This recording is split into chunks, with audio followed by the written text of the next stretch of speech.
yang mana kes ini dibawa ke mahkamah dan baru ni semalam 20 hari bulan mahkamah pun bersidang tapi tak ada keputusan apa-apa lagi, dibawakan kes ni ke mahkamah. Dia orang berkumpul semalam. Apa yang kita nak bincangkan ialah mereka berkumpul di depan mahkamah dekat Putrajaya itu dengan bawa satu slogan kononnya syariah Islam sekarang ni terancam. Itu yang kita nak bincangkan. Walaupun hari ini sudah pun dijawab oleh Perdana Menteri, tapi malangnya ada juga segelintir daripada kata netizen ni, dia duduk juga duk cerita. Kononnya apa nama? Terancam, tercabar. Siapa yang mencabar? Siapa yang terancam? Dan yang paling kita kesalkan, segala fakta-fakta berkenaan dengan kes ini tidak langsung dibincangkan oleh oleh mereka. Dia orang tak bincang pun benda ni. Dia orang langsung tak bercakap pasal benda ni. Dia duduk sibuk je. Doh ni terancam, ini tercabar kan. Walau yang terancam. Itu betul bang Abdul Rahim. Itu betul. Itu betul yang terancam ni. Oi, terima kasih banyak bagi. Itu betul. Nak pertahankan Islam lah. Islam macam mana nak pertahankan daripada siapa tu sebenarnya? Okey, keluar dulu. Nak pertahankan daripada siapa sebenarnya Islam tu? Nak pertahankan daripada mahkamah ke, daripada perlembagaan ke, daripada Anwar Ibrahim ke, daripada Nik Elin ke, daripada saya ke, daripada Izzat ke? Nak pertahankan daripada siapa? Itu persoalan-persoalan dia. Kononnya nak pertahankan Islam. Itu yang masalah dia. Aduh, jam. Kita kalau boleh kena clear benda ni. Kita bukan kata nak sembang-sembang saja, kita bukan kata nak mengeruhkan keadaan, tetapi kita nak pastikan netizen ini netizen ini benar-benar faham tentang isu yang berada dalam yang duk sibuk dimainkan. Pertahankan G-string merah. Astagfirullahalazim. Komen baik-baik bang, jangan komen mengarut macam tu. Kita nak komen elok. Waalaikumsalam yang biasa. Mohon ya semua, kalau boleh, mana kita punya guest tadi dah keluar, mohon kepada semua share dulu, pastikan ramai dulu masuk. Kita nak start ni kita punya live. Tunggu lagi beberapa moderator yang kita dah invite untuk masuk bersama, belum lagi masuk, yang mana bertakan dari golongan sekular lah. Siapa yang sekular tu? Siapa yang sekular tu sebenarnya? Masalah tu puan ni. Baik, kita tak nak sembang lebih lama. Salam lama oi, tak nampak live. Lama. Ada ni bang. Kita buat live. Waalaikumsalam. Okey. Alamak, saya tak boleh invite Raja Haziq. Kalau boleh request kat bawah tuan. Tuan Raja Haziq kalau boleh request dekat bawah. Nak invite tak boleh, nak tutup invitation daripada Raja Haziq. Seorang peguam juga sebenarnya. Raja Haziq ni pun peguam, lawyer juga. InsyaAllah kita bawa masuk bersama malam ni. Mungkin ada sedikit pandangan yang nak diberikan. Saya rasa sementara kita tunggu daripada Dr. Abu Hafiz, dia lambat sikit. Dia WhatsApp saya, dia lambat sikit masuk. 9 lebih dia kata dia akan masuk. Kita mungkin boleh mulakan dulu dengan lawyer Hisham Fauzi untuk kita bercakap. Sebab kalau boleh kita tak nak spend masa, takutnya drag sampai lambat. Okey. Tuan Raja Haziq pun bersama dengan kita. Tahniah, teruskan pencerahan. Terima kasih Cikgu Nazli. Wajah ID buat apa masa menteri? Jawab tak tahu. Tak tahu. Baik, kita teruslah dengan kita punya moderator, panel yang pertama, iaitu Peguam Hisham Fauzi. Baru ni pun dah keluar dekat TV. So pencerahan dekat TV tu dah ada. Hari ini kita nak invite pula untuk masuk bersama dalam live kita malam ini. Bersama dalam live kita malam ni untuk bagi pencerahan dalam live pula ni nah. Kita dah cerah dah kan. Walaun je buat tak tahu. Agak walaun Bang Ismet. Jam kita. Tak apalah, kita buat juga kan. Terima kasih banyak Tuan Raja Haziq dapat join bersama malam ni. Terima kasih banyak-banyak. Baik, saya serahkan kepada Tuan Hisham untuk mukaddimah. Silakan. Bismillahirrahmanirrahim. Assalamualaikum warahmatullahi wabarakatuh. Clear ke? Dengar Boleh dengar. Okey. Jadi pertamanya kita panjatkan setinggi kesyukuran kepada Allah Subhanahu Wa Taala kita dapat malam ini diskusi secara santai dan live lah mengenai isu yang agak menggemparkan negara dalam seminggu dua ini. Dan saya suka untuk sama-sama kita sama-sama berkongsi lah. Sama-sama berkongsi, kalau ada sebarang maklumat yang boleh dikongsikan, kita pakar-pakar kongsi di sinilah. Jadi berdasarkan kepada apa yang saya perhatikan, suasana politik negara sangat dihangatkan dengan isu yang berkaitan dengan mahkamah syariah ini, apabila dikaitkan bahawa mahkamah syariah perlu diselamatkan, undang-undang syariah dicabar, lepas tu undang-undang syariah cuba dibatalkan, timbullah slogan selamatkan mahkamah syariah, selamatkan syariah. Jadi kita perlu mengambil peluang pada malam ini untuk sama-sama kita melihat dan menilai sejauh manakah benarnya dakwaan-dakwaan yang tersebar, yang didapati di media-media sosial, yang disebar melalui WhatsApp, akaun Facebook, yang mengatakan bahawa mahkamah syariah sekarang ini tercabar, undang-undang syariah sekarang ini dicabar, dan kedudukan Islam itu sendiri berada dalam keadaan yang cukup getir dan goyah di dalam negara kita, Malaysia, yang kita sama-sama cintai ini.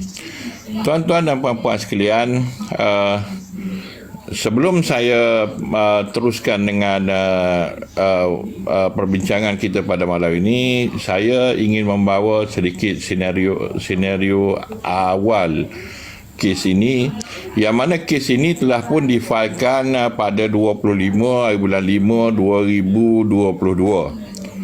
Okey, itu lebih daripada setahun yang lepas, itu ketika negara masih lagi diperintah oleh Perikatan Nasional. Okey, dan kemudiannya permohonan itu telah dibicarakan lift dipanggil, sebab bila kes-kes yang melibatkan cabaran perlembagaan ini, maka ia memerlukan kepada kebenaran khas mahkamah untuk dibicarakan. Dan lift ini telah pun diperolehi pada bulan 9 2022, dan petisyen cabaran itu ada di tangan saya ni. Salinannya saya dapatkan daripada sistem mahkamah. Adalah dibuat pada awal bulan 10 2022, dan antara lain kandungan yang disentuh di dalam petisyen itu ialah pihak pemohon mengatakan bahawa terdapat Undang-Undang Syariah Negeri Kelantan, khususnya Kanun Jenayah Syariah 1 2019, terdapat 20 section di dalam enactment Jenayah Syariah Negeri Kelantan yang bertindih dengan undang-undang di peringkat pusat.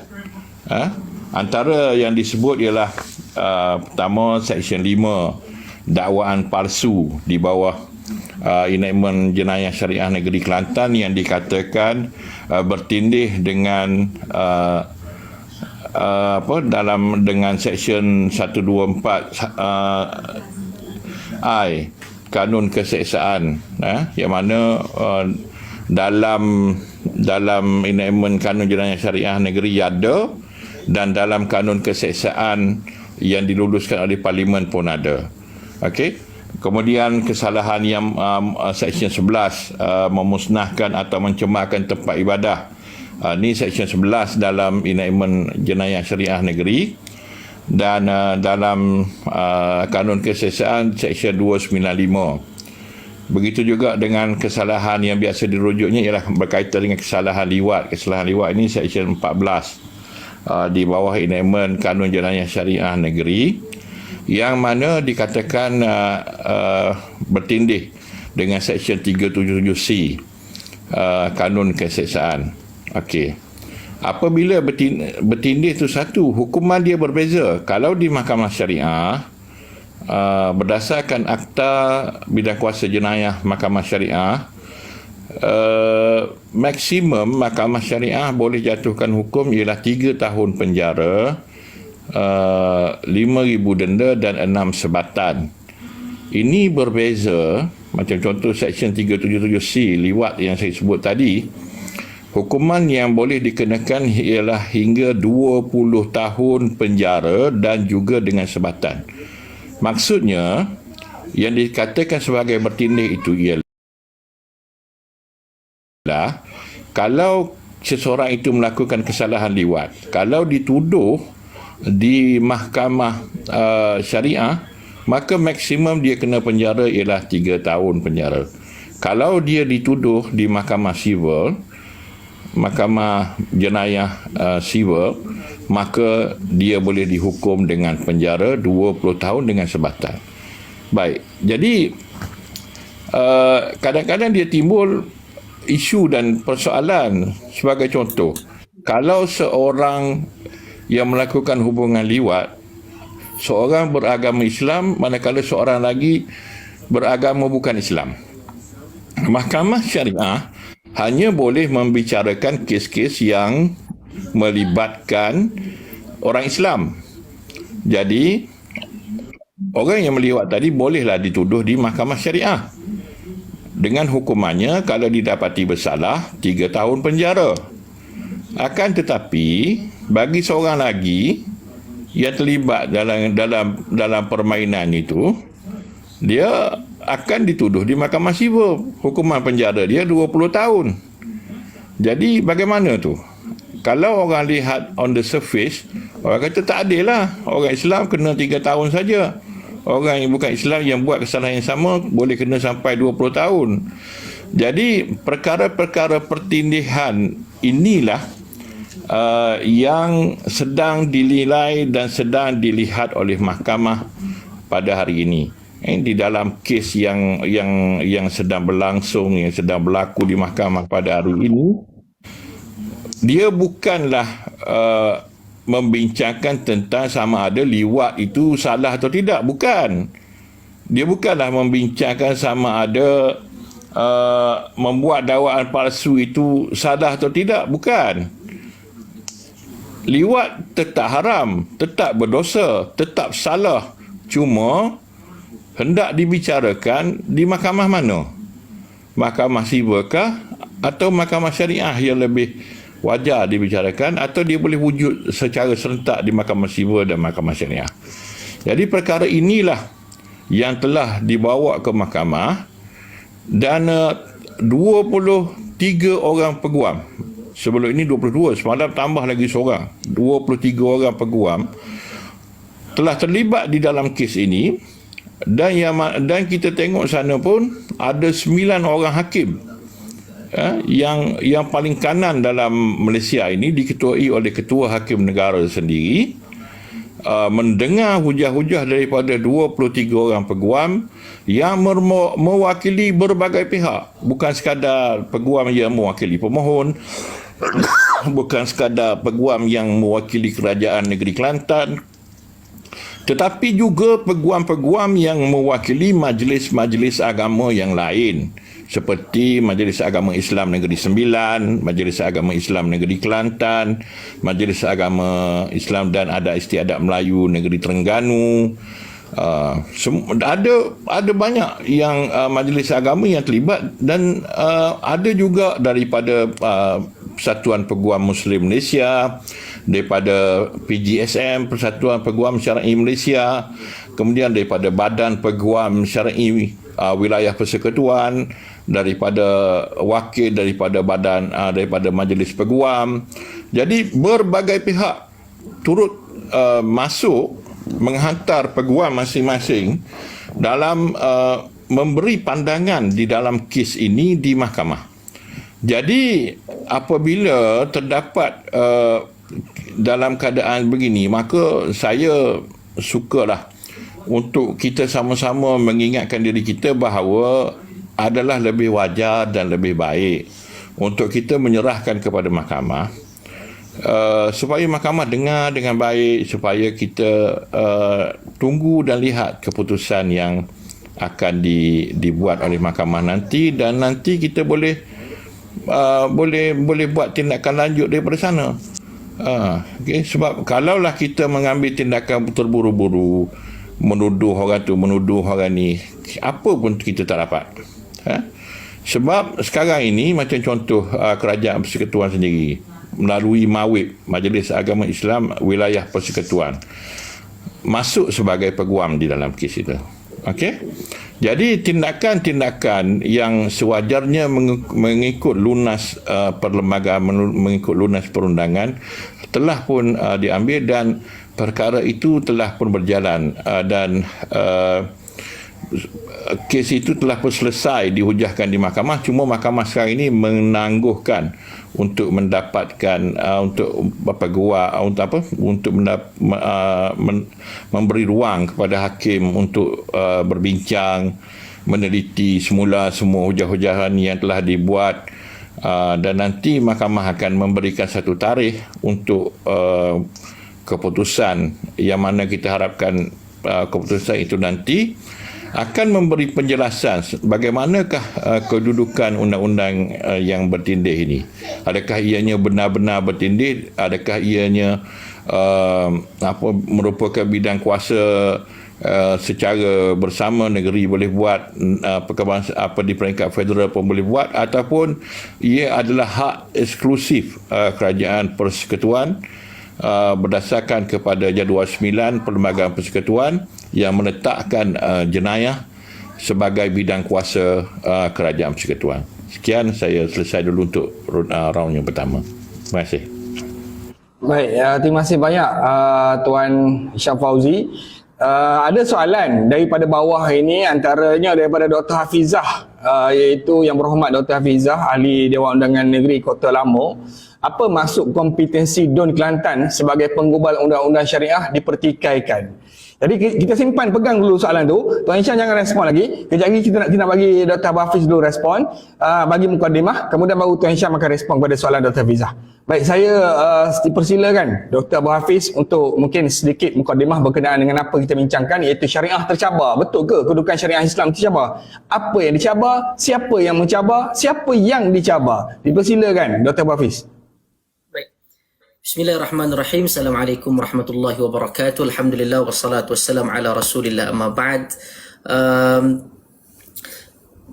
Adakah benar syariah tercabar? Pertama, saya fikir semua daripada kita perlu untuk jelas masalah yang timbul ataupun konflik yang timbul sehingga membawa kepada semakan di mahkamah syariah, di mahkamah persekutuan itu adalah berkaitan dengan enactment jenayah syariah.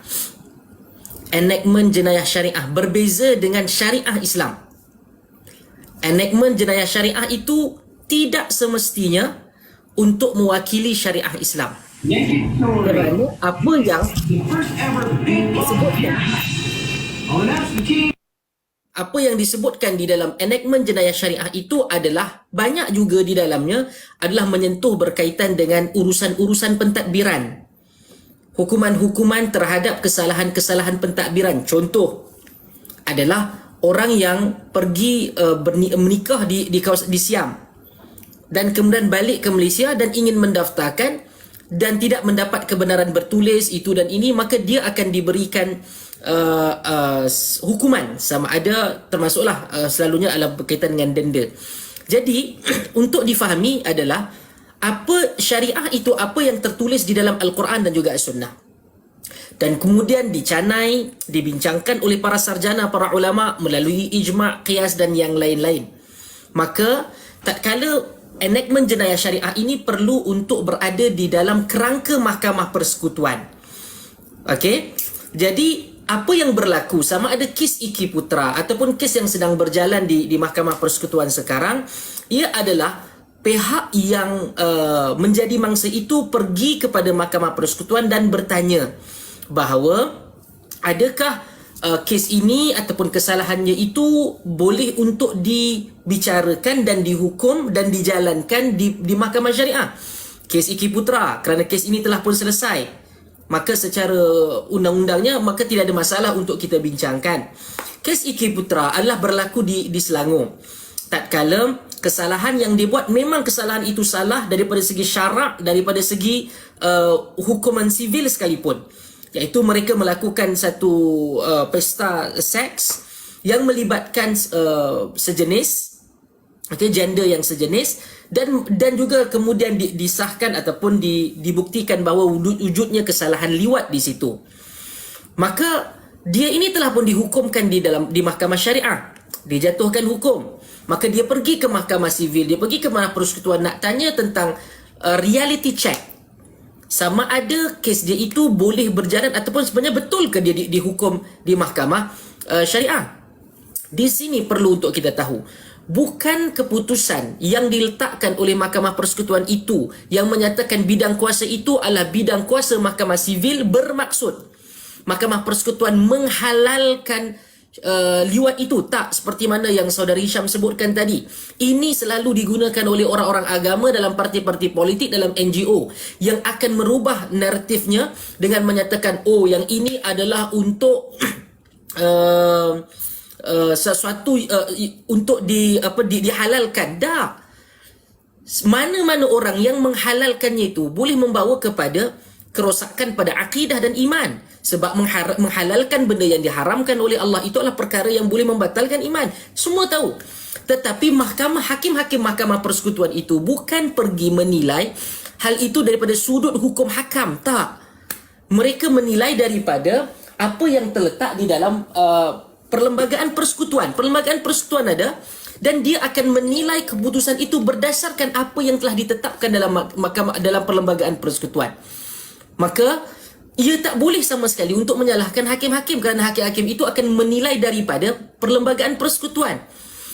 Dan perlembagaan persekutuan ini mampu untuk digubal ataupun mampu untuk dipinda, dikurangkan, ditambah melalui proses orang-orang politik di dalam Dewan Rakyat, kemudian dibawa ke Dewan Negara. Kalau hal-hal itu menyangkut tentang agama, selalunya akan dirundingkan dahulu dengan Majlis Raja-Raja Melayu kalau ia bergantung ataupun mempunyai kaitan dengan agama Islam. Maka kalau kita lihat kes yang disebutkan itu berkaitan dengan isu liwat dan berada di bawah kerajaan ataupun di bawah pentadbiran otoriti agama di negeri Selangor, persoalannya kenapa tidak ditolak kepada mahkamah sivil? Sebab mahkamah sivil itu telah pun memperuntukkan hukuman yang lebih tinggi daripada itu, dan bidang kuasanya tidak akan dipertikaikan. Iaitu kalau di mahkamah syariah, dia ada limitasi 3, 5 dan 6. 3 tahun penjara, RM5,000 dalam kali sebatan. Itulah limit yang paling tinggi. Mahkamah persekutuan, mahkamah sivil pula, apabila dirujuk tentang kesalahan ini, iaitu di bawah perkara 377, sama ada A, B, C.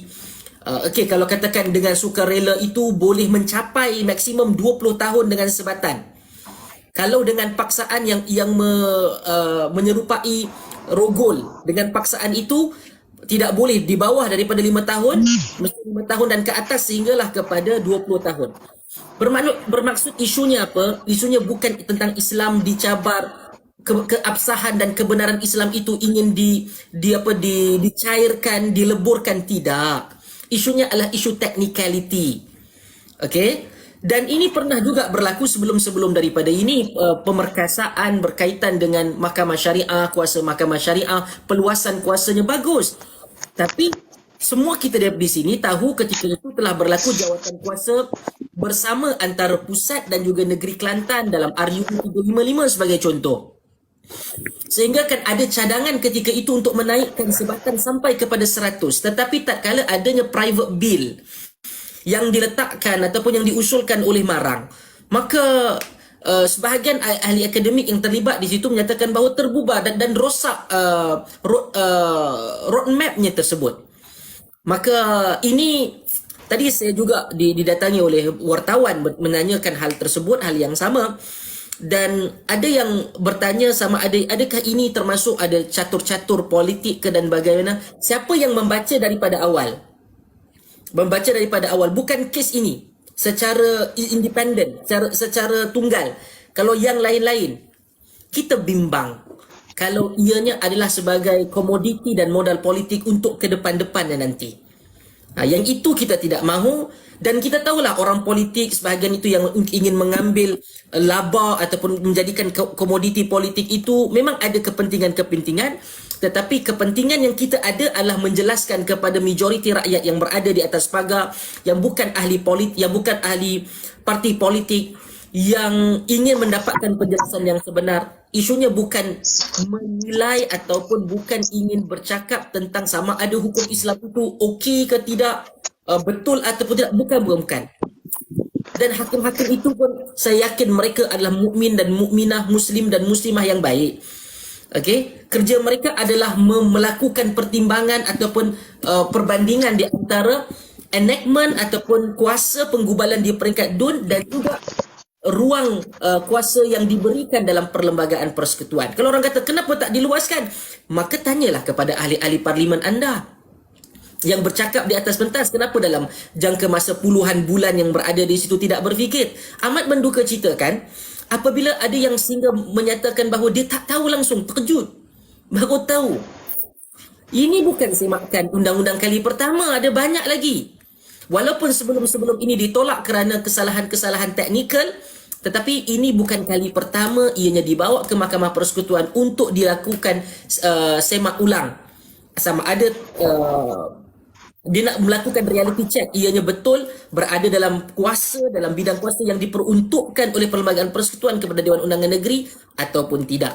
Jadi itu adalah mukadimah saya. Saya fikir perlu untuk kita ketahui, lepas pada ni kita bukan bercakap tentang keabsahan agama. Islam itu mulia, ianya adalah agama milik Allah dan dihantar melalui Rasulnya Muhammad bin Abdullah salawatullahi wasallamu alaih, dan itu adalah, dan perbincangan di Mahkamah Persekutuan bukan berkaitan dengan kebenaran Islam, tak, tetapi technicality di dalam enactment jenayah syariah, bukan syariah, enactment jenayah syariah. Wallahu a'lam. Baik, terima kasih banyak Dr. Abu Hafiz. Saya nak bagi ruang, terima kasih penjelasan yang sangat ringkas tapi senang nak faham. Saya nak bagi ruang kepada Tuan Raja Haziq. Tuan Raja Haziq ini pun juga adalah seorang peguam syari'i. Mungkin ada sedikit dia nak tambah ke, mungkin ada sedikit yang dia nak nak bagi mukadimah juga pada malam ni. Saya persilakan Tuan Raja Haziq. Sila.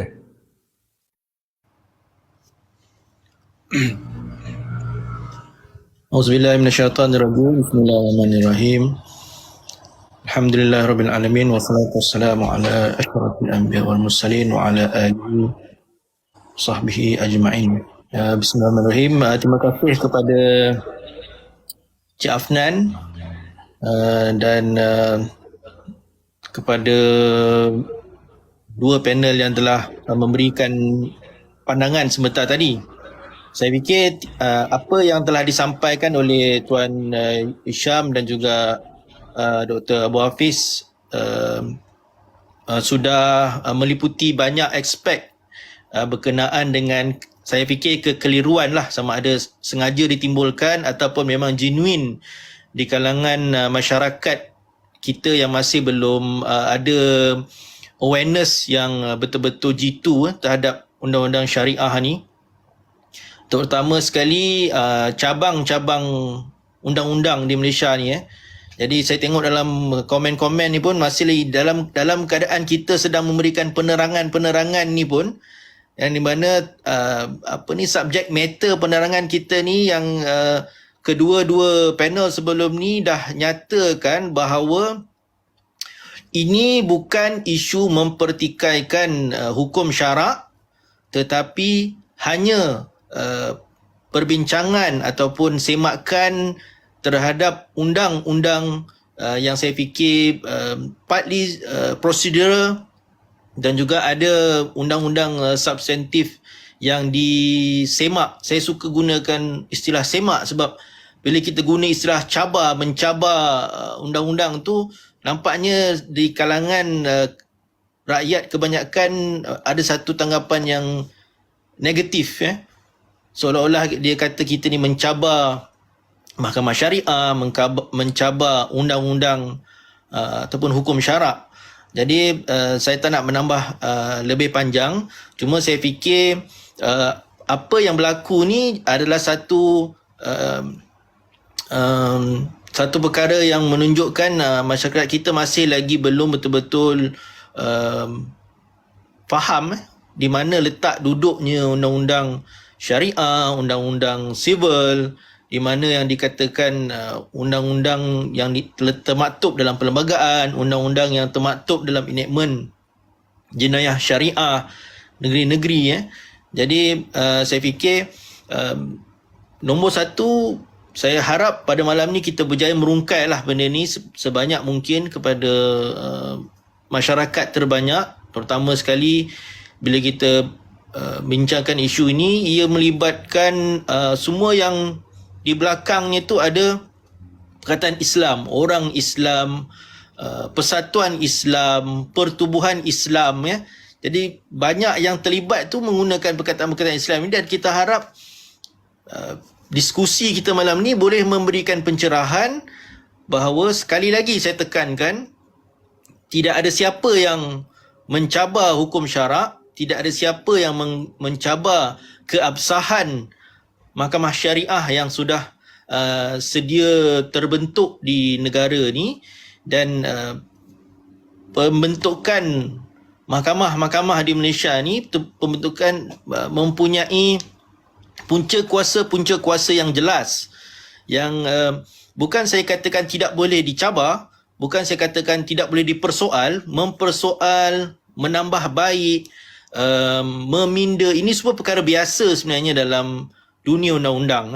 Bukan hukuman-hukuman di dalam mahkamah syariah sahaja. Kalau kita tengok lebih jauh, di mana pelbagai undang-undang dah disemak, diperbaiki, dibetulkan, diperbaharui.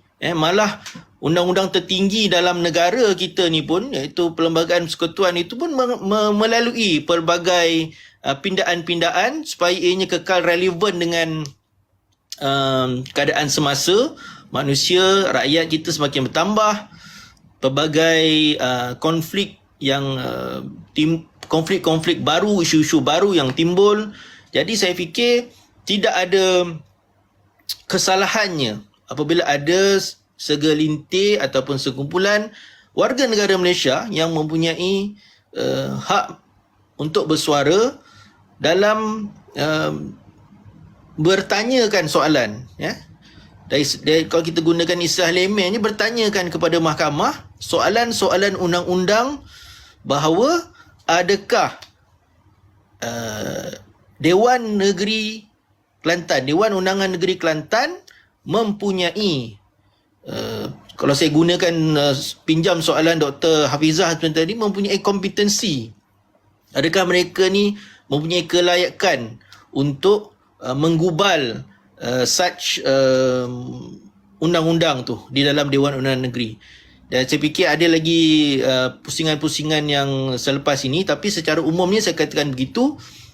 Saya ulang, tidak ada pihak yang mencabar hukum syarak, tidak ada pihak yang mencabar hukum Tuhan, tidak ada pihak yang mencabar Quran, hadis, tidak.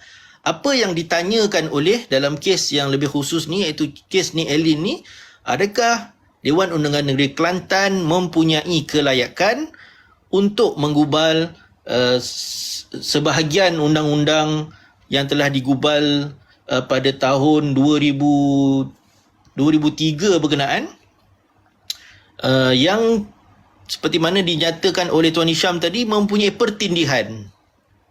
Di Mahkamah Sivil pun ada undang-undang tersebut, di Mahkamah Syariah pun ada undang tersebut. Jadi kita nak gunakan undang-undang yang mana. Ya, itu saja untuk pusingan ni. Wallahualam. Baik, terima kasih banyak Tuan Haji Haziq. Saya nak kembali kepada Tuan Hisham. Tapi Izzat, ada soalan tak Izzat untuk semua panel? Kedua orang panel, kalau Izzat ada soalan, saya bagi ruang pada Izzat tanya soalan dulu. Kalau tak ada, saya ada Izzat? Tadi hilang lah Izzat. Tak apa, saya kembali kepada Tuan Hisham Fauzi untuk respon kepada soalan tadi. Soalan daripada Dr. Hafizah tadi tentang keabsahan ataupun kelayakan DUN Kelantan untuk menggubal undang-undang tersebut, dan juga untuk respon kepada Tuan Raja Haziq. Silakan. Baik, bismillahirrahmanirrahim. Pertama sekali, kalau kita lihat di dalam perlembagaan persekutuan, telah pun dibuat pengagihan yang jelas di antara bidang kuasa negeri, kuasa-kuasa negeri dan juga bidang kuasa pusat, kuasa-kuasa pusat. Ada juga perkara-perkara yang dipanggil dalam bidang kuasa bersama, joint list. Senarai ini ada dalam perlembagaan persekutuan di dalam jadual ke-9. Kalau dilihat di dalam jadual ke-9, agama ini pentadbirannya adalah di bawah kerajaan negeri, dan Mahkamah Syariah ini dengan sendirinya berada di bawah pentadbiran negeri. Manakala jenayah pula, jenayah, polis, penjara, semuanya berada di dalam kuasa kerajaan persekutuan, kerajaan pusat. Jadi berkait dengan soalan yang ditimbulkan tadi, apakah kuasa-kuasa yang ada di peringkat negeri, kuasa negeri boleh membuat apa-apa undang-undang, tapi kita kena jaga perlembagaan lah. Sebab dia gini, perlembagaan ni seolah-olahnya, kalau kita nak guna perkataan lain bagi orang biasa ni, dia perjanjian. Macam sebagaimana Sahifah Madinah Rasulullah dulu, Nabi Muhammad dulu, bila dia masuk ke Madinah, menjadi pemerintah Madinah, maka diperkenalkan Sahifah Madinah. Sahifah Madinah ini, kalau orang belajar undang-undang, dia akan belajar Sahifah Madinah ni sebagai perlembagaan bertulis yang pertama di dunia. Okey? Sahifah Madinah ini disebutkan hak-hak kewarganegaraan, hak orang Islam, hak orang bukan Islam, disebut secara detail lah di dalam Sahifah Madinah itu, apa yang boleh dibuat oleh pemerintah semua. Jadi dalam perlembagaan ini sama dengan macam perjanjian jugalah, iaitu perjanjian di antara negeri dengan negeri, negeri dengan kerajaan. Kerajaan berjanji memberikan hak kebebasan untuk bersuara, kebebasan untuk berpersatuan. Benda-benda itu dinyatakan dalam perlembagaan. Perlembagaan juga menyatakan bahawa negeri berhak untuk membuat perkara-perkara tertentu, maka ada senarai dia. Kerajaan persekutuan berhak untuk membuat perkara-perkara tertentu, maka dia ada senarai-senarai dia. Okey? Baik. Kerajaan negeri boleh membuat perkara-perkara undang-undang dalam perkara-perkara yang memang betul-betul di dalam senarai negeri. Walau bagaimanapun, ada keadaan-keadaan tertentu, kerajaan negeri boleh juga membuat undang-undang yang ada dalam skop kerajaan pusat. Walau bagaimanapun, kebenaran khusus daripada kerajaan pusat, sama ada secara khususnya melalui kaedah 76A Perlembagaan Persekutuan, ataupun dibuat melalui Private Members Bill yang dibentangkan di Parlimen, yang mana cara-cara ini semua saya agak teknikal lah, saya tidak berhasrat untuk bincang di sini. Cuma negeri ada bidang kuasa dia dan pusat ada bidang kuasa dia. Walau bagaimanapun, sayugia diingatkan di dalam perlembagaan ada menyebut mana-mana undang-undang negeri yang bertentangan dengan undang-undang persekutuan, maka setakat yang bertembung itu maka akan terbatal. Akan terbatal. Jadi sebab itulah timbul persoalan di dalam kes ini, sebab kami sendiri pun peguam pun tak tahu bagaimana keadaan ini. Even saya sendiri walaupun duduk dalam jawatan kuasa penggubal kanun jenayah syariah dulu, kita pun dalam keadaan yang tidak ada garis panduan yang qat'i, yang putus. Sebenarnya bolehkah kita membuat dalam bidang ini, Di Kelantan ini dia ada dua yang berkaitan dengan jenayah lah. Enactment Kanun Jenayah Syariah 1 yang kita duk bincang hari ini, iaitu ta'zir, kesalahan-kesalahan ta'zir. Kemudian dia ada enactment Kanun Jenayah Syariah 2, iaitu kesalahan-kesalahan hudud. Apa yang kita bincangkan hari ini ialah kesalahan-kesalahan ta'zir. Bila kita kata kesalahan-kesalahan ta'zir, hukum benda tu salah atau tidak, benda tu dah ada dalam Al-Quran, ada dalam hadis.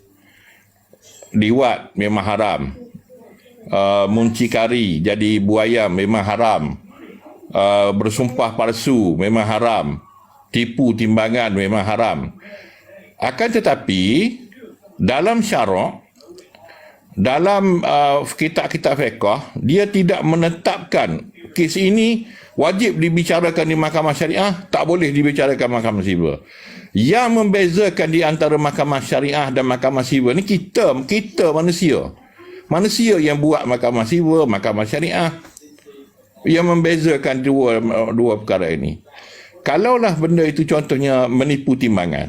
Kalau menipu timbangan ini, kalau kita sebagai seorang yang nak menjadikan apa-apa kesalahan syarak itu sebagai satu kesalahan di bawah undang-undang selaras dengan kehendak syarak, maka benda tu kalau dibicarakan di mahkamah syariah ke, dibicarakan di mahkamah sivil ke, sebenarnya tak apa, tak ada masalah.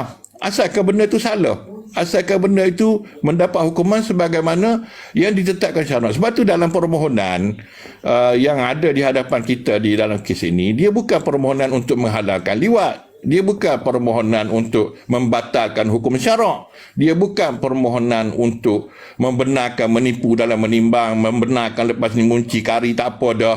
Dia bukan permohonan untuk maknanya lepas daripada ini kesalahan-kesalahan yang dalam itu antaranya memusnahkan tempat ibadat, memberikan anak kepada bukan sekalian. Bukan maksudnya permohonan ini ialah untuk membenarkan perkara-perkara begitu, tidak. Tapi permohonan ini ialah dia lebih kepada prosedural, lebih kepada prosedur untuk Mahkamah Persekutuan buat keputusan. Mahkamah mana yang lebih proper untuk dengar benda ni? Kesalahan-kesalahan ta'zir ni sama ada didengar di Mahkamah Syariah ataupun didengar di Mahkamah Sivil. Okey. Jadi kerangka undang-undang yang ada pada hari ini, selama ini kerangka ini wujud sejak daripada kita merdeka, daripada tahun 1957 sampai hari ini 66 tahun. Benda ni tak pernah dibincangkan, tak pernah dibawa kepada perbincangan mahkamah sampai ke peringkat ini. Tak pernah. Maknanya sebelum ni negeri ada buat undang-undang benar, manakala negeri tangkap, negeri tuduh. Kemudian kalau polis tangkap, kesalahannya sama, tengok atas siapa yang tangkap lah. Kalau polis tangkap orang tu liwat orang, maka polis tuduh di mahkamah sivil hukuman penjara 20 tahun. Kalau pencegah maksiat, bawah pejabat agama tangkap orang tu kerana liwat, maka tuduhannya penjara 3 tahun.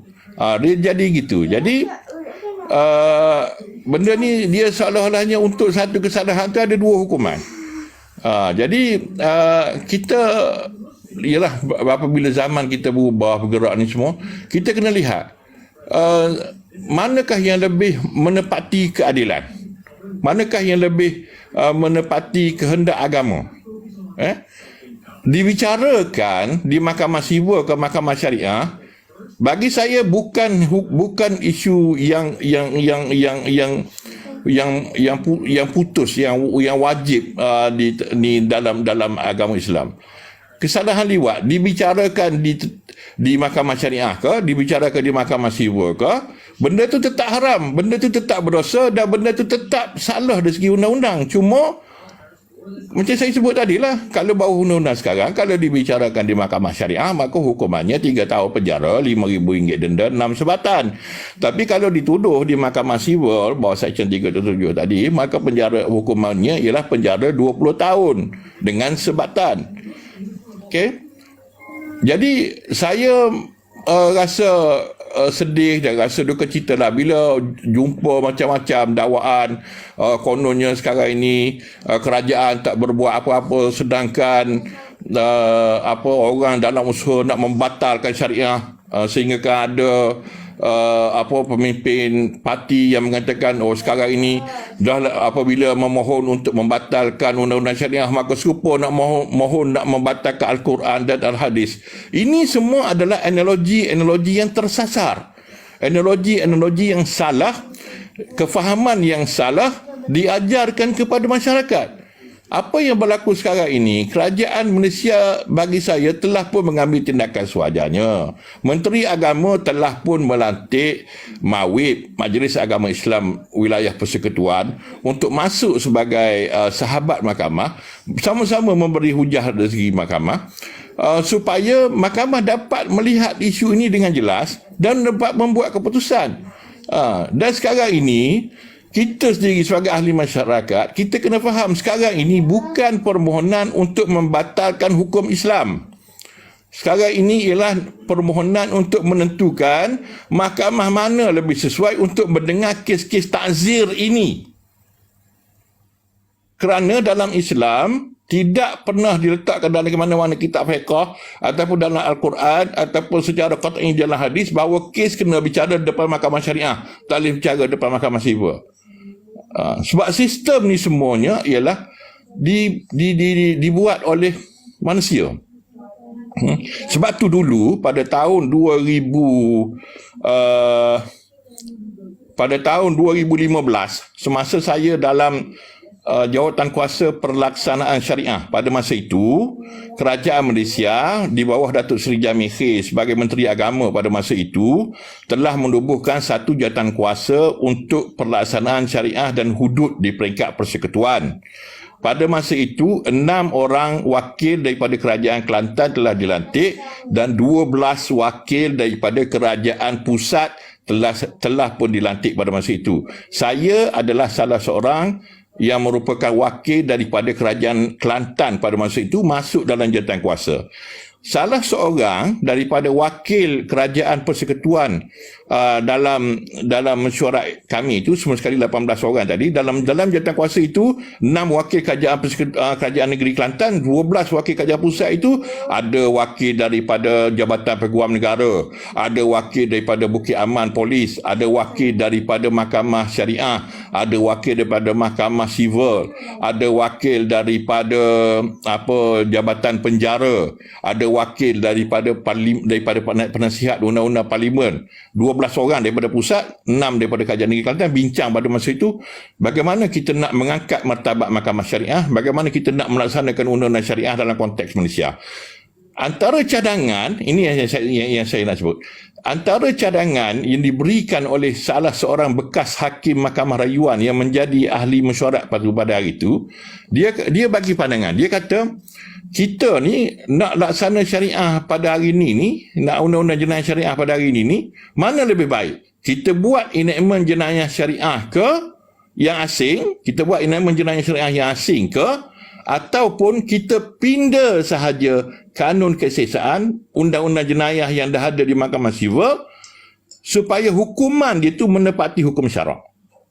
Sebab kesalahan tu dah ada, curi, dah ada. As-sariqatu was-sariqatu faqta'u aydiyahum jazaan bima kasaban nakalan min Allah. Dalam Quran kata mencuri hukuman kerat tangan. Mencuri itu satu kesalahan. Benda curi ni, kesalahan curi ni dah ada dalam kanun kesesaan. Dah salah, tapi hukuman dia tak sama dengan sebagaimana Quran sebut. Okey. Dalam keadaan tak sama ni, kita nak buat akta baru ke ataupun kita nak pindah kanun kesesaan? Pada masa itu perbincangan serupa juga dengan kesalahan-kesalahan lain lah. Jadi bila bincang, kami buat keputusan masa itu atas sebab kita takut kekeliruan di masyarakat, lepas itu atas keperluan politik pada masa itu, maka kita tak pindah kanun kesesaan, tapi kita kata kita buat akta baru lah. Sebab itulah kita buat kanun jenayah syariah 2 negeri Kelantan 2014 tu. Saya pada masa itu salah seorang yang terlibat dalam menggubal kanun jenayah syariah negeri Kelantan ni yang 2014 tu. Okay? Jadi itulah yang kita kena faham. Masalah dan senario yang ada di hadapan kita ni. Kita tak boleh nak ukur gambang itu, kita nak bahas gambang, orang kata. Kita nak pukul sama rata, sama sedap, kita tak boleh. Kita kena faham dulu sebelum kita bagi apa-apa hukum, kita kena faham dulu apa masalah di hadapan kita, apa isu yang berlaku di hadapan kita.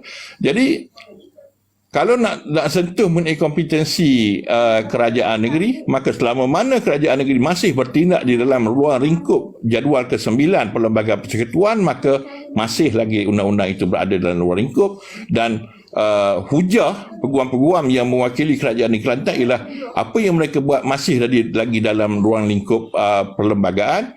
Akan tetapi ada juga pandangan yang memberi pandangan bahawa apabila disebut jenayah, maka ini adalah kerja ataupun bidang kuasa kerajaan pusat. Jadi benda ini mahkamah akan putuskan, bukan kerja kita. Bukan kerja kita nak mengamuk, nak marah, nak pukul orang, nak maki orang, nak sumpah maki hamun orang. Itu bukan kerja kita. Peguam-peguam seramai 23 orang telah pun berhujah selesai di mahkamah. Hakim 9 orang yang paling kanan di Malaysia telah dengar kes ini. Kita tunggu sahaja keputusannya. Okey, sekian. Wassalamualaikum warahmatullahi wabarakatuh. Assalamualaikum warahmatullahi wabarakatuh. Terima kasih banyak Tuan Syah Fauzi. Baik, kembali kepada Dr. Hafiz, tapi saya nak minta Saudara Izzat mungkin ada soalan kepada Dr. Hafiz, dan saya juga nak bertanya kepada Dr. Hafiz, sebab yang ramai komen ni dia kata kita ni seolah-olah memihak kepada ni alien. Kita ni seolah-olah nak tak mau gunakan undang-undang syariah ni, nak guna undang-undang sivil lagi. Dan ada juga daripada sahabat saya, Cikgu Izzat Johari ni pun beritahu dekat komen di bawah ni, saya minta dia naik.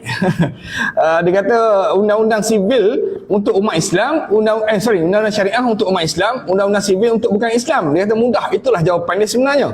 Minta tolong Izzat, sementara tu sebelum Dr. Hafiz jawab, saya minta Izzat dulu. Mungkin Izzat ada soalan. Silakan Izzat. Assalamualaikum. Okay.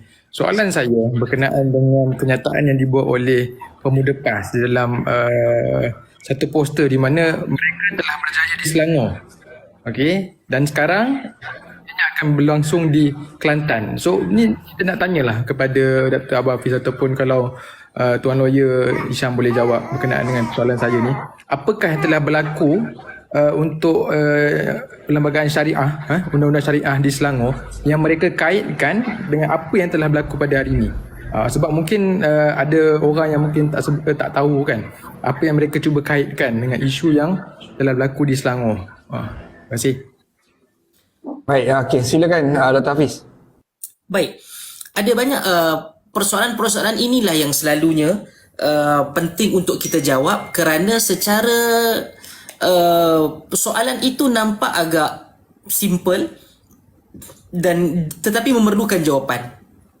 Namun apabila dilontarkan, itu menggambarkan orang yang bercakap itu tidak memahami asas-asas undang-undang di Malaysia, khususnya berkaitan dengan pemisahan antara mahkamah syariah dan juga mahkamah sivil. Baik, sejarahnya adalah apabila penjajah datang ke Malaysia, khususnya dari British yang terakhir sebelum daripada kita merdeka, dah tentu penjajah itu datang membawa common law.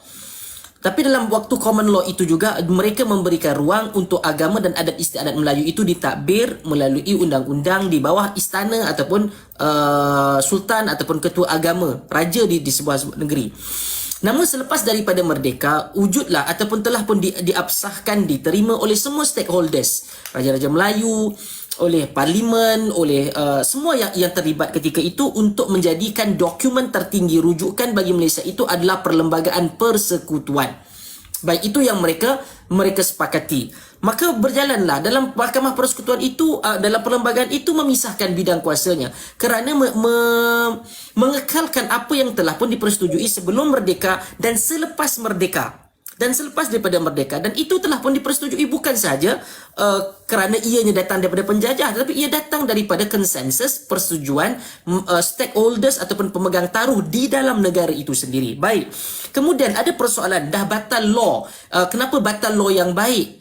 Pertama, isunya bukan batal, isunya adalah pertindihan. Law ataupun hukuman itu telah pun ada. Kalau kita nak mengambil yang mudah, kerana dia akan, orang kita ni bila isu berkaitan dengan seksual ini, dia akan lebih mudah nak dengar, nak faham sikit, dan juga kerana sensitif lebih. Contohnya berkaitan dengan liwat dalam kes Iki Putra, yang juga menjawab kepada soalan daripada saudara Izzat sebentar tadi, iaitu kes ini berlaku pertindihan, disebutkan di dalam mahkamah syariah, disebutkan dalam mahkamah sivil. Maka sebelum daripada ini kemungkinan ianya tidak ada pendakwaan kesalahan itu, kerana tidak silap saya enactment itu daripada 1995. Maka tidak mungkin digunakan. Dan persoalan juga saya, kenapa tatkala dilakukan tangkapan tidak dirujuk kepada pendakwa raya untuk didakwa di mahkamah sivil? Maka kalau dibawa kepada mahkamah sivil, ia sudah tentu mempunyai hukuman yang lebih besar dan lebih berat, yang lebih severe daripada mahkamah syariah. Okey, dan untuk mengelakkan risiko berlaku pertembungan itu lebih cermatnya untuk dirujuk kepada mahkamah sivil. Kerana at the end of the day, di mana mahkamah sekalipun dia akan diberikan hukuman. Dan ini masalah yang ada neo-secularism. Bila menganggap bahawa apabila hukuman itu tidak dihukum, tidak ditadbir ataupun tidak dibicarakan di dalam mahkamah syariah, bermaksud itu tidak dinamakan hukum ataupun termasuk di dalam perkara yang dibenarkan oleh syarak. Sebab tu saya suka untuk ingatkan bahawa ta'zir ini dalam hukum Islam itu dia terbahagi kepada 3, iaitu hudud, dia ada qisas dan dia ada ta'zir. Qisas kita tahu ialah bunuh balas bunuh. Seorang bunuh dan kemudian dia dibalas balik bunuh, itu dinamakan sebagai qisas. Yang kedua dinamakan sebagai hudud. Ini juga ada hukuman yang limited yang ada dalam Al-Quran dan Sunnah yang tak disebutkan secara eksplisit. Tidak boleh untuk dianggap sebagai hudud. Okey, pencurinya dan bahkan ada hukuman-hukuman yang dibincangkan oleh sarjana berkaitan hudud itu pun menjadi khilaf di kalangan para sarjana, bergantung kepada mazhab mana yang diambil ataupun yang dirujuk. Kemudian majoriti hukum yang ada itu berada di bawah ta'zir. Makanya apa yang disebutkan di bawah mahkamah sivil itu tadi juga boleh dianggap, dan saya sendiri secara peribadi saya menganggap ianya termasuk dalam ta'zir. Kerana apa takrifan hukuman ta'zir? Hukuman yang digubal oleh pemerintah, oleh ulil amri berdasarkan maslahah. Okey? Untuk mencapai maslahah kebaikan kepada masyarakat, itu dianggap sebagai ta'zir dan itu di-endorse, diterima, dibenarkan oleh syarak, oleh Islam. Jadi bila ada yang kata undang-undang syariah untuk ataupun mahkamah syariah untuk orang Islam, mahkamah sivil untuk bukan Islam, sebenarnya ada hukuman yang telah pun berjalan yang mengikut kaedah syarak tetapi ditakbir di bawah mahkamah sivil. Contohnya adalah Islamic finance.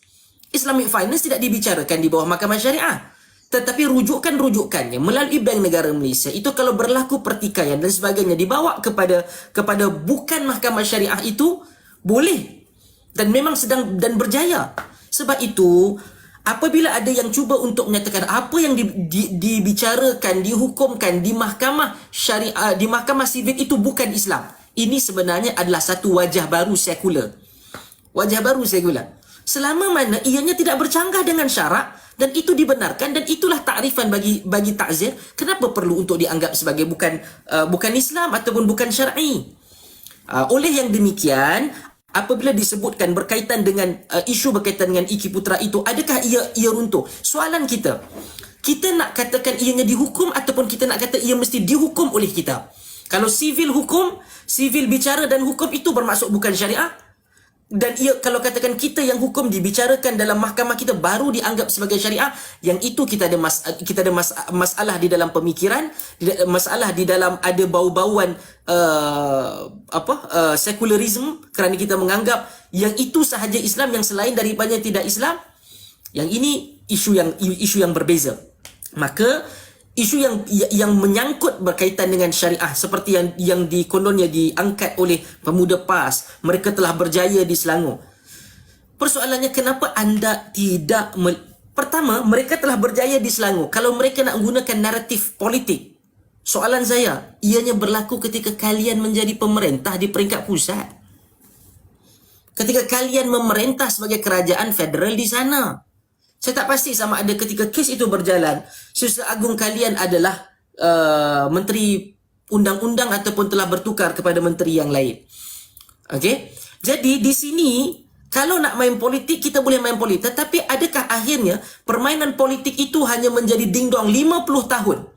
50 tahun menggunakan formula yang sama diambil oleh orang politik sebagai satu komoditi politik untuk dibakar jiwa para penyokong bahawa Islam telah pun diancam, mereka telah berani untuk menggugurkan dan juga mencairkan agama. Yang ini sama sekali tidak benar, dan juga ya nak buat naratif politik berjaya di Selangor, kalianlah yang memudahkan kerana kalian adalah kerajaan persekutuan ketika yang mana undang-undang ataupun semakan oleh Iki Putra itu berlaku dan berjaya di Mahkamah Persekutuan. Itu komen saya.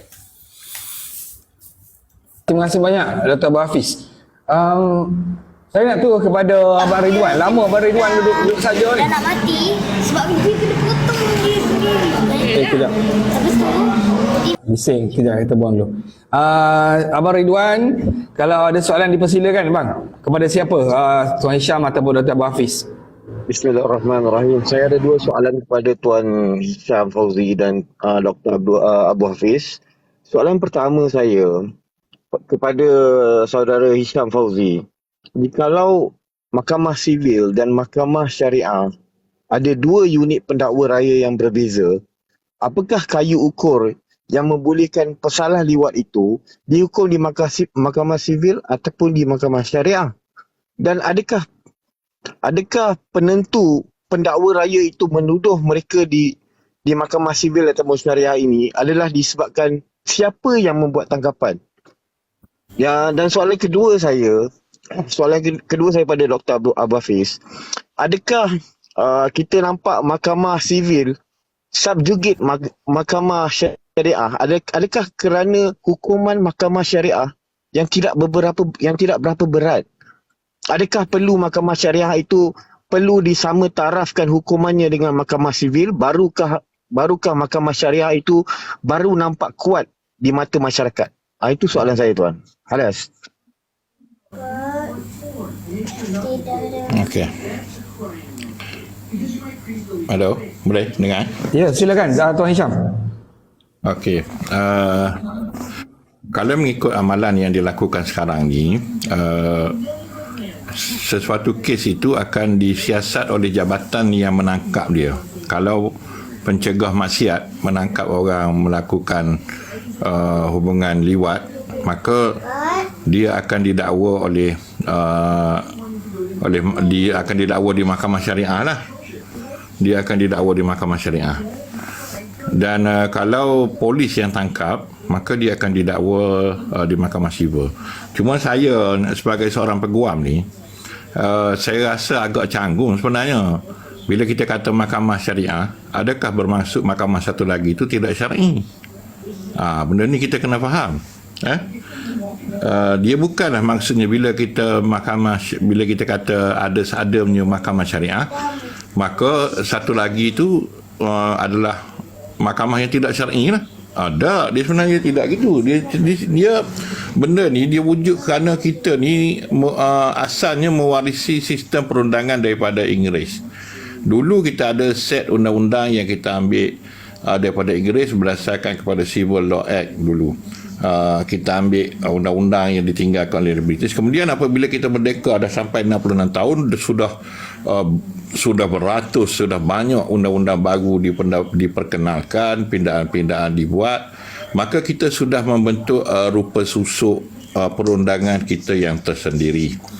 Jadi apabila kita sudah mempunyai rupa susuk perundangan yang kita sendiri, maka apabila kita nak kata yang Islam ialah mahkamah syariah, yang mahkamah sivil itu adalah tidak syar'i, tidak Islam, maka tak betul lagi.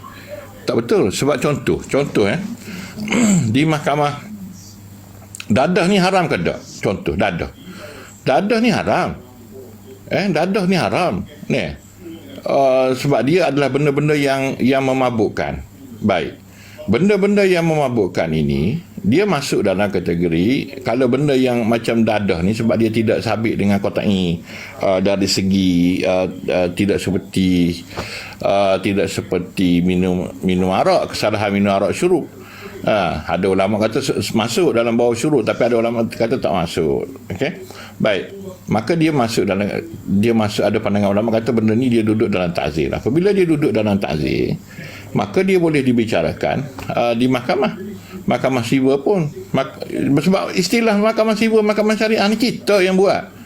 Benda tu tak ada pun sebelum ni. Yang ada dalam kitab ialah mahkamah. Yang ada dalam kitabnya ialah mahkamah. Jadi mahkamah sivil ke mahkamah syariah ke, kalau benda tu menepati sebagaimana yang Islam nak, maka dia boleh diterima sebagai mahkamah yang proper di dalam Islam. Okey. Ditambah pula untuk kesalahan ta'zir ni, dia tidak ada standard of proof yang sama seperti dalam kes-kes hudud. Dia tidak ada beban pembuktian yang terlalu tinggi, macam contoh dalam kes zina nak 4 orang saksi, lepas tu nak kena orang lihat dengan jelas. Dalam kes ta'zir ni dia tidaklah penilaian evidence itu, penilaian bahan bukti itu tidak sampai gitu. Dia hanya kadang-kadang satu benda itu boleh disabitkan dengan hanya qarinah, melalui qarinah saja, ataupun melalui dalam istilah modernnya circumstantial evidence. Sebab tu saya kata tadi, kalau kita belajar benda ni kita akan jumpa lah. Tapi kadang-kadang walau ni sebab dia malas belajar, lepas tu kerja duk maki orang dalam Facebook, kerja duk maki orang dalam WhatsApp, jadi kekal lah dalam dunia kebodohan kamu tu. Okey. Jadi masalahnya ialah, contohnya kita beritahu, macam saya sebut tadi, qarinah. Qarinah ini dah ada dalam mahkamah sivil disebut sebagai circumstantial evidence. Dalam mahkamah syariah disebut sebagai qarinah, dalam mahkamah sivil disebut sebagai circumstantial evidence. Bendanya sama. Cuma nak kena ngaji, nak kena belajar saja. Tak belajar memang jahiko lah, tak tahu gapo lah. Jadi bila kita belajar kita akan jumpa.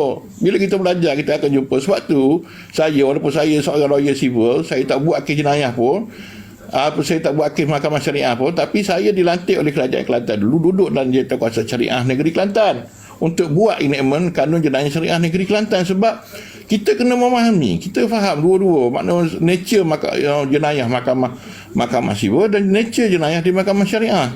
Jadi kalau kita nak kata kita kena untuk orang Islam ni betul-betul kita kena pergi ke mahkamah syariah lah. Untuk orang yang bukan Islam, maka kita kena pergi ke mahkamah sivil lah. Jadi dalam keadaan gitu, memang kita kena buat rombakan yang besar lah sistem kehakiman negara kita. Maknanya kena ada 2 mahkamah yang berasingan, mahkamah orang Islam dan mahkamah orang bukan Islam. Sebab di mahkamah kita sendiri pun, mahkamah sivil macam contoh undang-undang trafik. Undang-undang trafik ni dia termasuk dalam undang-undang yang kita katakan sebagai undang-undang yang sadduz zara'i, mencegah bahaya, mencegah daripada berlaku kemalangan, mencegah berlaku daripada. Jadi ini adalah kuasa pemerintah dan benda ni selaras dengan hukum syarak. Jadi kalau ada orang nak kata saman trafik tu adalah haram di hukum syar'i, tak betul. Sebab benda tu adalah syar'i. Benda tu kerana dibuat kerana untuk kebaikan manusia. Jadi sebab tu nak faham benda ni, kita kena sama-sama belajar lah. Kita kena perluaskan konteks dan kita kena bebaskan otak sekular kita tu. Sekular ni ialah kita bila kita memisahkan Islam daripada kehidupan kita. Sedangkan benda tu kita kena lihat dari sudut kacamata Islam semua. Kalau benda tu dia kena saman trafik, benda tu dia buat dia buat kesalahan jalan raya kerana dia memandu cara cuai dan pemerintah menghukum dia, maka benda tu walaupun tidak dibuat di mahkamah syariah, dibuat di mahkamah sivil, dia jatuhkan hukuman itu di mahkamah magistrate, maka dia adalah satu kesalahan. Bagi saya dia adalah satu kesalahan yang sudah dihukum mengikut syarak. Jadi kita kena faham skop lah, kita kena faham. Sebab tu kita kena satu-satu perkara ni kita kena lihat dengan luas. Sebab tu bila kita bercakap kan, contoh pemerkasaan mahkamah syariah. Bila pemerkasaan mahkamah syariah, kalau kita tanya orang PAS RUU 355, lepas tu macam mana nak laksana RUU 355 ni, kita berhimpun kat Padang, kita berhimpun atas jalan raya.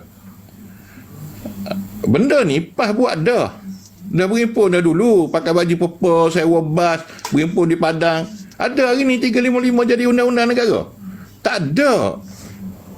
Tak jadi undang-undang lagi. 355 sampai hari ni tak boleh pindah-pindah lagi. Walaupun berapa kali berhimpun, berapa kali berlarut, berapa kali sewa bas, berapa lah baju dah beli, tapi masih sampai hari ini Tak jadi hijrah 355. Sebab apa? Sebabnya dalam dunia pada hari ini, semua benda dia ada prosedur, dia ada kaedah dia.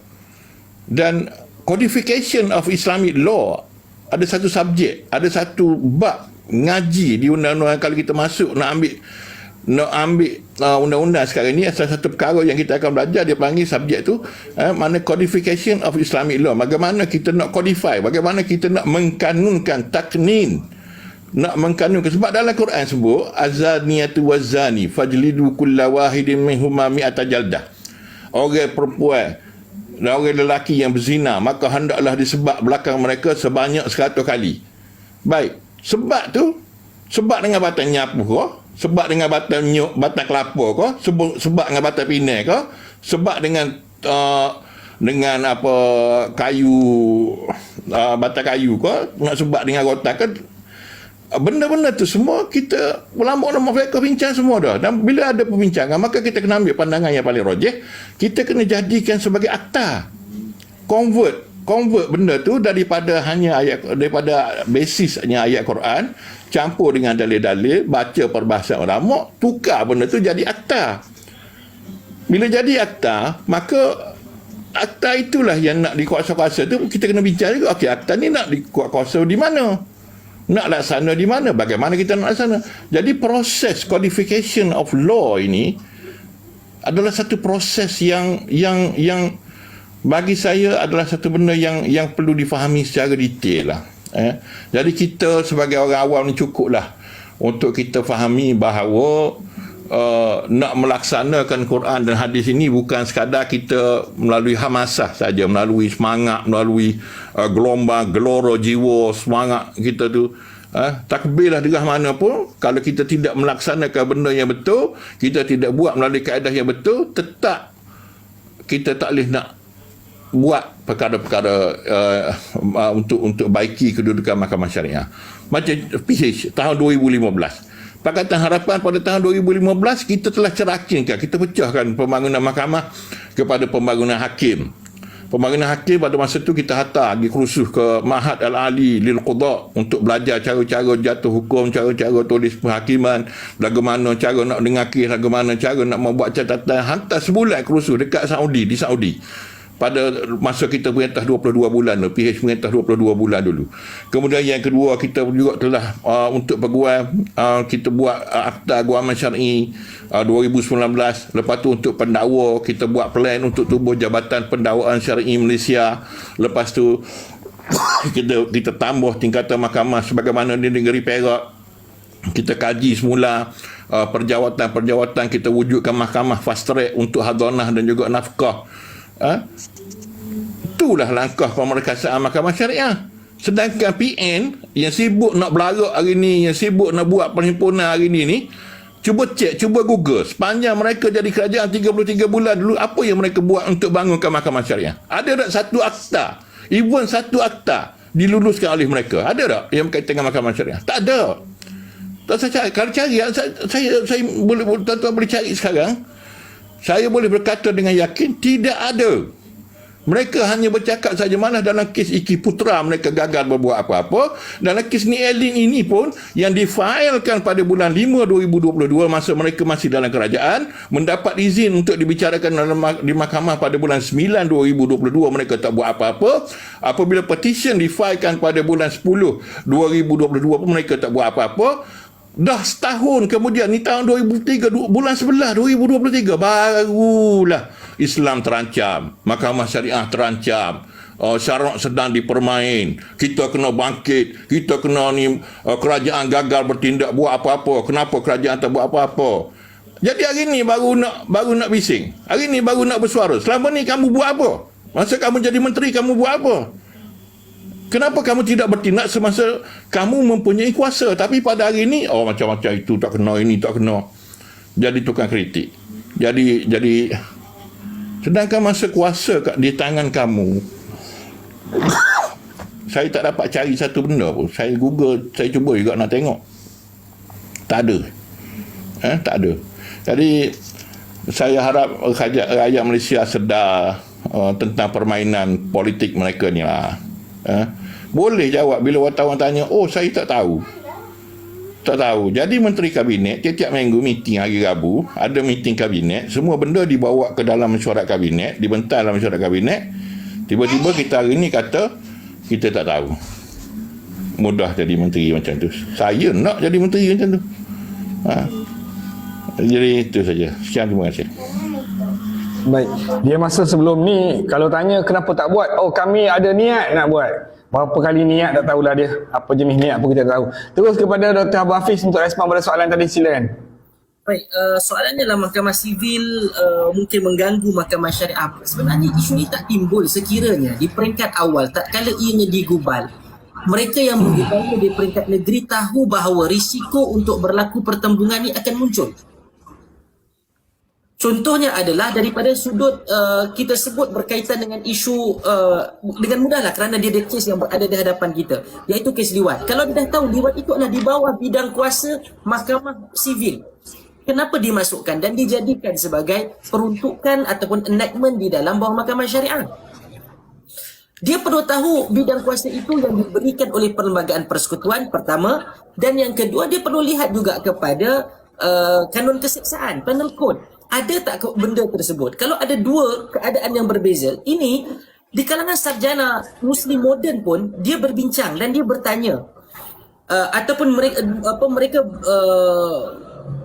bercakap berkaitan kalau ada satu hukuman yang melibatkan keselamatan awam, bukan isu peribadi, ia tidak patut boleh dibezakan antara Muslim dan bukan Islam. Dia perlu kata kalau tidak, satu orang yang mencuri, dua orang yang mencuri, satu dengan hukuman begini, satu lagi dengan hukuman yang lain, dia tak akan mencapai keselamatan dan juga keamanan kepada sebuah negara.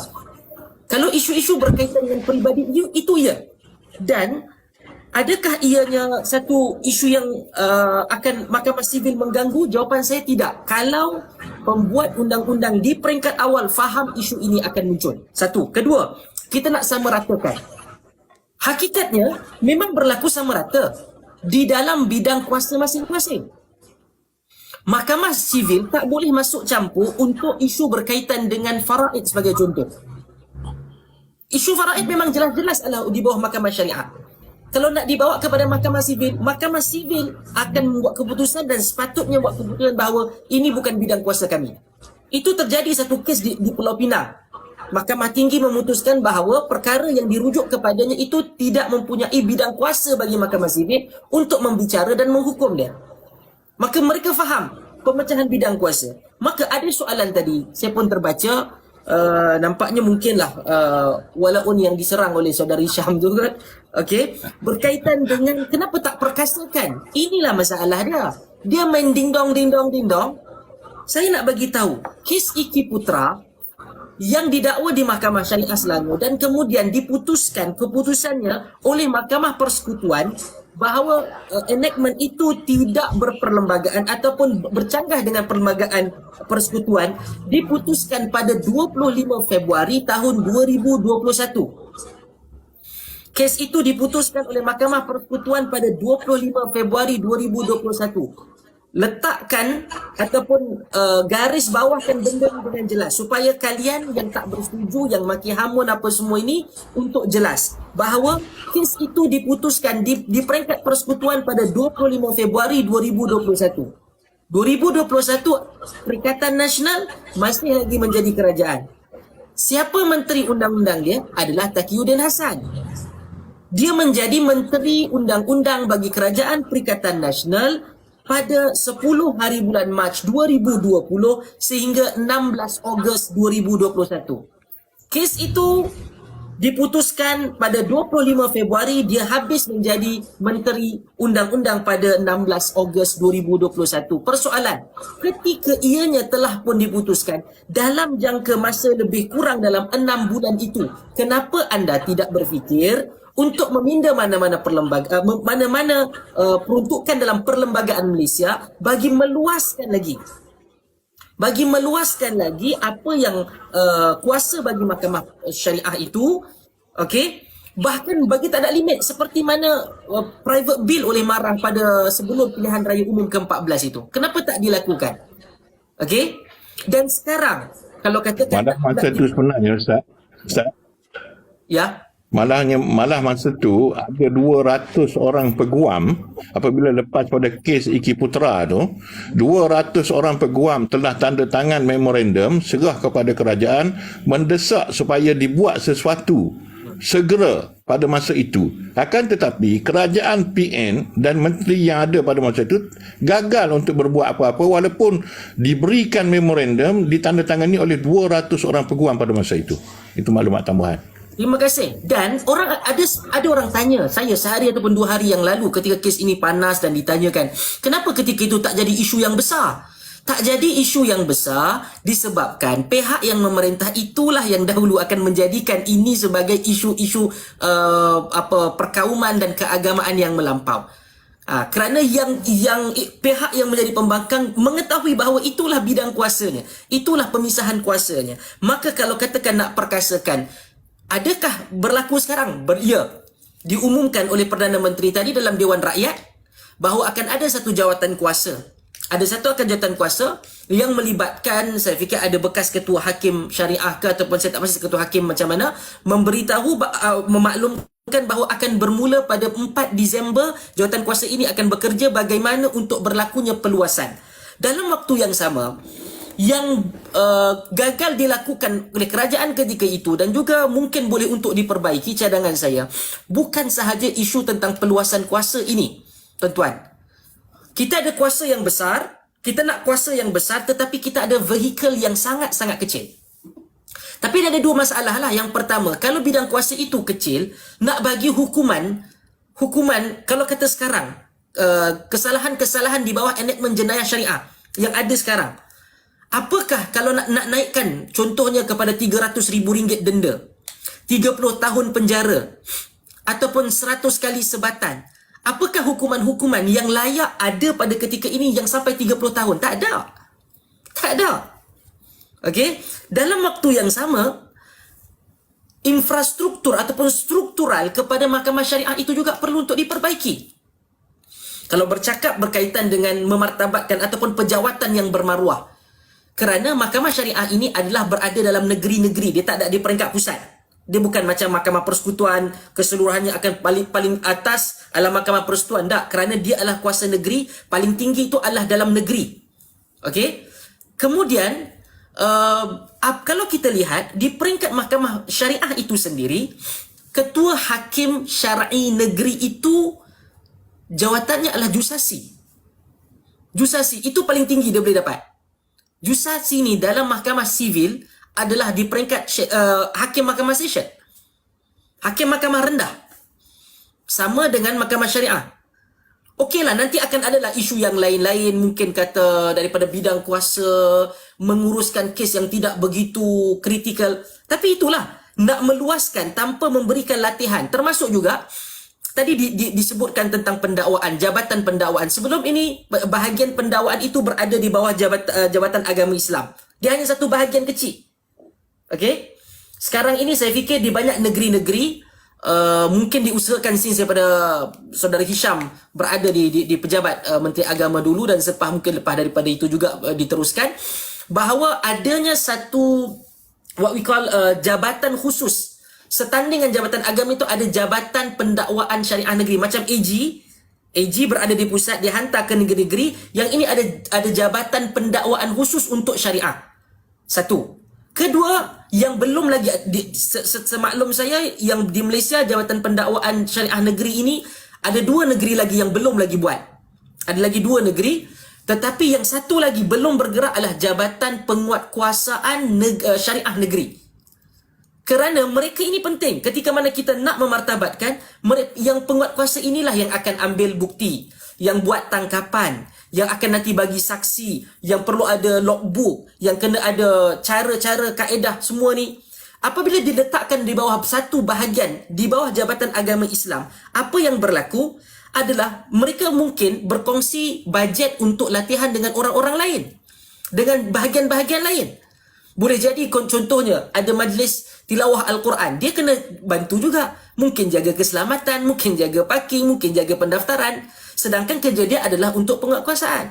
Kemudian nak pergi latihan. Kalau ada bajet boleh pergi. Tak ada bajet tak boleh pergi. Kalau ada program boleh tak boleh pergi. Kalau tak ada program baru boleh pergi. Itu pun bergantung kepada kepada bajet yang ada.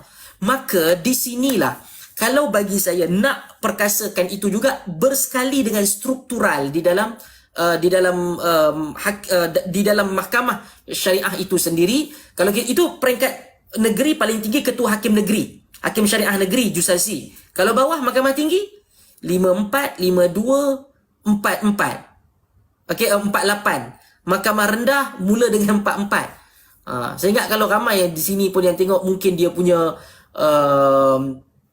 kalau kita tahu grade dia lebih tinggi daripada itu, kan? So untuk perkasakan ni, pertama daripada segi politik itu pun telah dilupakan oleh pihak yang sedang bercakap sekarang since daripada 2021. Dan yang kedua, jangan lupakan juga untuk modal insan yang menggerakkan mahkamah syariah itu juga perlu untuk diberikan sedikit maruah dengan penjawatan, latihan dan juga bidang kuasa yang sepatutnya, cukupnya. Terima kasih. Baik, terima kasih banyak Datuk. Cantik cadangan. Abang Hisham nak respon? Saya tambah sikit. Itulah yang yang disebut oleh Dr. Abu Hafiz tadi. Kalau kita tanya orang PAS, pemerkasaan mahkamah syariah ni ada U355, tapi bagi PH, pemerkasaan mahkamah syariah ni ialah kita memperkasa hakim. Sebab mahkamah ni dia ada hakim, dia ada pendakwa, dia ada peguam syar'i, dia ada staf sokongan, dia ada bangunan, dia ada perjawatan. Jadi kalau kita bercakap tentang pemerkasaan mahkamah syariah, maka kita kena lihat semua. Kita kena perkasakan semua. Dan semua benda ni kita perlu sentuh. Apa nasib hakim syar'i. Kadang-kadang hakim syar'i ni duk main grade 41, dah 10 tahun grade 41 lagi. Boleh cek di negeri-negeri tengok. Jadi perkara-perkara beginilah yang sebenarnya yang sepatutnya kita lihat dan kita nilai. Bukan sekadar kita nak bagi kuasa saja kepada mahkamah syariah, tapi kita kena lihat adakah infra mahkamah mencukupi, adakah perjawatan mahkamah mencukupi, adakah hakim-hakim yang ada itu bersedia untuk mendengar kes-kes kalau kita angkat hukuman, adakah kita mempunyai tenaga penyiasatan, tangkapan. Sebab bila tangkap, kena siasat. Bila siasat, nak kena nilai, nak kena IP itu, nak kena di investigation paper itu, nak kena di conclude dan dibuat kesimpulan sama ada no further action NFA ataupun proceed to prosecution ataupun diteruskan dengan pendakwaan. Jadi semua benda ni adalah proses yang mana perlu dikemas kini. Dikemas mahkamah syariah supaya mahkamah kita ni boleh menjadi satu mahkamah yang baik. Sebab tu saya kata tadi, sebabnya kita ni Malaysia, kita 66 tahun sebelum ini kita tak pernah ada untuk tindakan untuk kita menilai perkara-perkara yang berlaku. Yang kedua, macam yang Dr. Abu Hafiz sebut tadi, kenapa penggubal enactment Kanun Jenayah 1 ni dibuat dalam bidang kuasa yang memang dah ada dalam perlembagaan tu, ada undang-undang persekutuan. Dia sebenarnya ada satu prosedur yang boleh digunakan oleh kerajaan negeri melalui 76A untuk mendapatkan konsen daripada kerajaan pusat untuk membuat undang-undang yang mana undang-undang itu berada juga di dalam bidang kuasa negeri, berada juga di dalam bidang kuasa kerajaan pusat. Akan tetapi kenapakah kerajaan negeri tak guna 76A ini? Ini pun satu persoalan juga, sama ada mereka pada masa itu mendapat nasihat yang cukup lengkap ataupun tidak. Sebab persoalan sama ada nak menggunakan 76A ataupun tidak ini telah pun dibincangkan secara detail di dalam Jawatankuasa Penggubal Jenayah Syariah Negeri Kelantan sejak daripada tahun 2014 lagi. Masa saya duduk dalam Jawatankuasa itu dulu, memang pada masa itu salah seorang ahli Jawatankuasa itu Peguam Termizi Lawyer Tamizi telah siapkan paper pada masa itu dan bentang dalam mesyuarat di hadapan jawatankuasa tentang kaedah-kaedah berkaitan dengan 76A ni. Jadi itulah dia sebenarnya menggambarkan kesungguhan ataupun kesiapsiagaan kita dalam kita nak betul-betul memperkasakan mahkamah syariah, ataupun kita hanya sekadar melepaskan batuk di tangga saja. Itu pengurusi. Baik, saya nak jemput sahabat saya, Cikgu Izzat Johari ni naik. Cikgu Izzat ni untuk makluman semua, beliau adalah antara penganjur himpunan dekat depan mahkamah semalam. Dia pun bersama juga. NGO beliau terlibat dalam penganjuran dalam himpunan depan tu, depan mahkamah tu. Saya nak minta dia naik, tak naik-naik ni Cikgu Izzat. Kepada Peguam dan juga Dr. Hafiz. Jadi sedikit sebelum kepada Raja Haziq, saya nak minta Jerung comel, hala comel Jerung.